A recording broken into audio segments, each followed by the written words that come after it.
పసిబిడ్డగా పుట్టి కూతురై పెరిగి కోడలై భర్తకు భార్యయై బిడ్డకు తల్లియై ఇల్లాలిగా తల్లిగా తల్లికి తల్లిగా నవ్వును ఏడుపును కలిపి దిగమింగి ఇంటినే గుడి చేసిన దేవత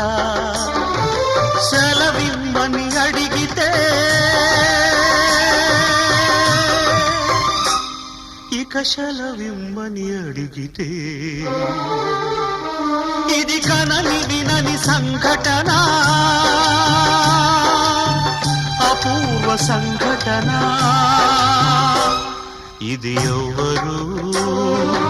ఎవ్వరికి ఇవ్వని వీడుకోలు ఇవి ఎక్కడా